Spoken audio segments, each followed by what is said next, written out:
Hi, it's been a while. I haven't been that motivated to go out and take photos and make YouTube videos. But today we are in my kitchen and I thought I'd decide to develop, scan, and print some of my film pictures. So that should be pretty fun. I haven't printed my photos in a while, so it should be fun updating the archives.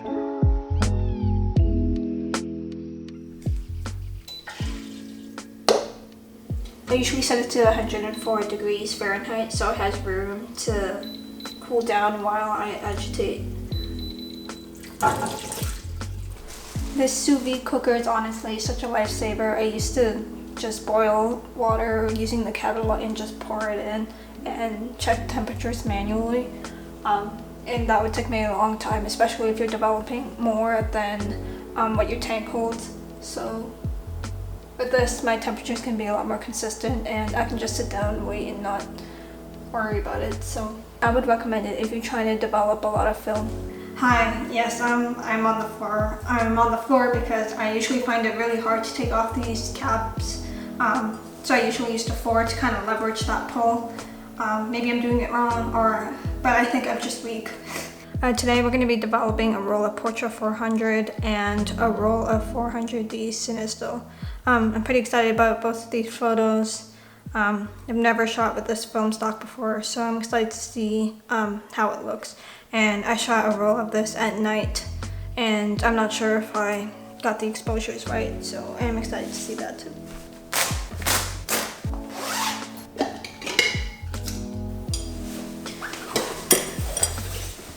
I usually like to place them strategically so I know where they are when I close this bag. To open the film, I swear this is the hardest part of the whole developing process. Oh, I take it back. I don't know where my scissors are.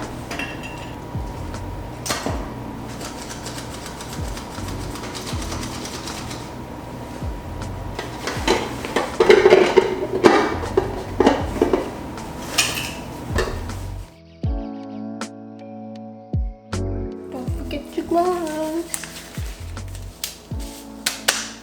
I usually do a pre-bath, so I'm gonna get this water up to 102 degrees.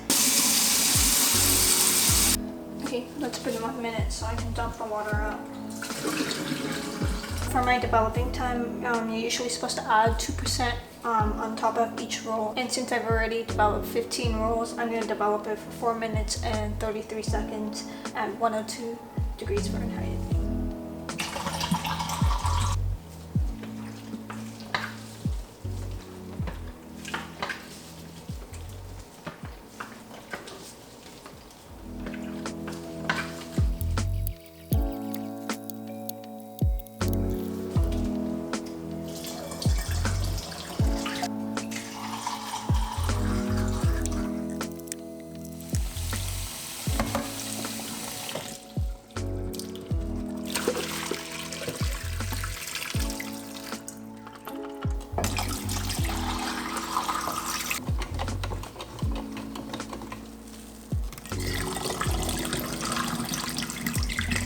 Moment of truth.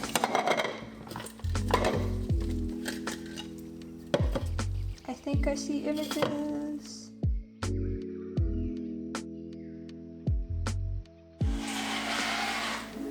Oh no, I think I overexposed so much of it.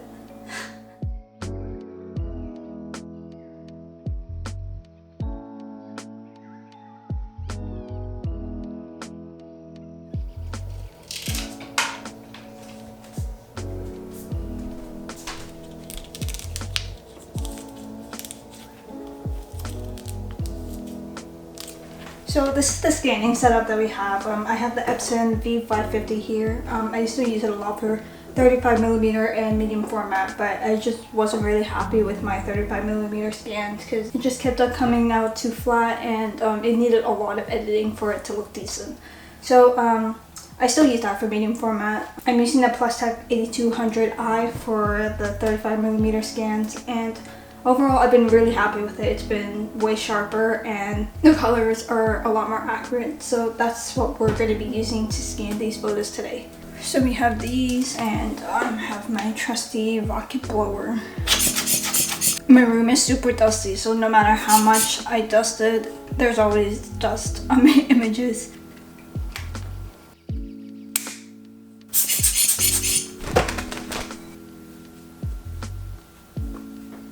Why is this not coming out? Is that part of the photo? It's part of the photo.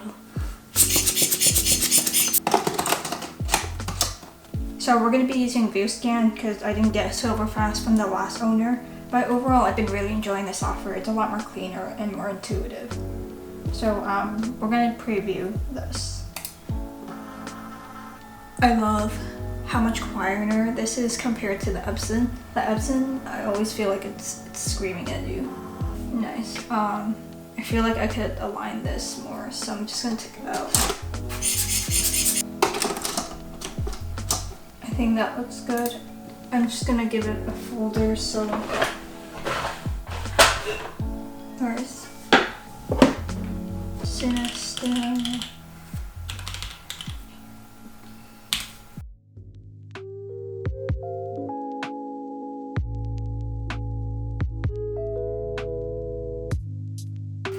I'm excited to see what this is gonna look like.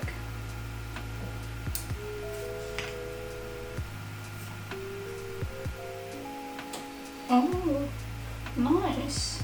You can see those halogens already. Usually I make a copy with the Epson, but with the scanner the colors have been pretty good, so I just try and do all the edits on one picture.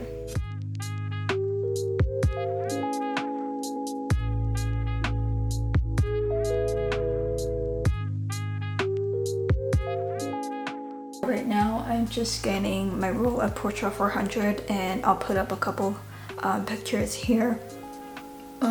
Some of them are severely underexposed, but that's okay. I will probably attempt to take it again in the future. Yeah, it's been a couple hours now. Scanning my film usually takes quite a while, so I usually put on my headphones, listen to some music. I find scanning film to be very therapeutic. I love editing my photos. I'm almost done my roll, so I will see you tomorrow and we will print some photos.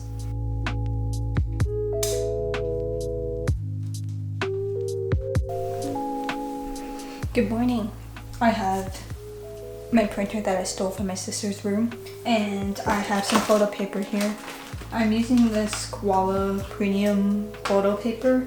It's not the best photo paper out there, but I'm just printing for fun and for archival purposes, so this will do. I'm running out of luster paper, so I bought more photo paper. All the satin and luster paper were all sold out, so this will have to do. I haven't printed in a while, so I'm gonna have to relearn how to use everything.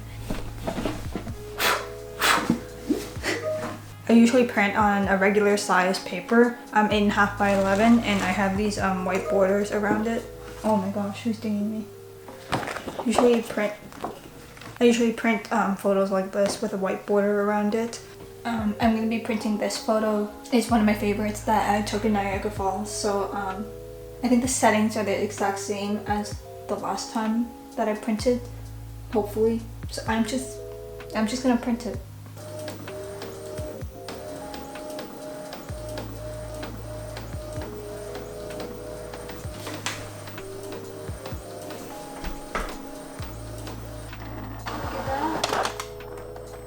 It's so pretty.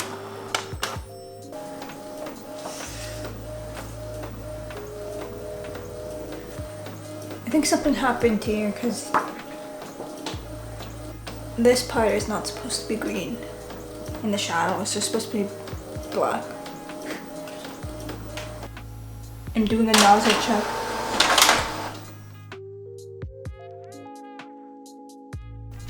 Oh no, look at that.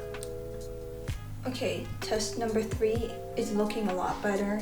Magenta is still missing though. So now we have magenta. But now we're missing blue and yellow. None of the tests worked, so I'm doing a power cleaning. It says it's gonna take about 10 minutes. Power cleaning complete. The print quality will be improved after 12 hours.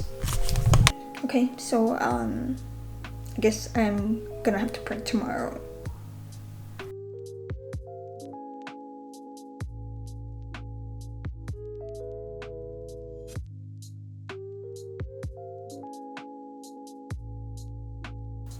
The colors are so much better.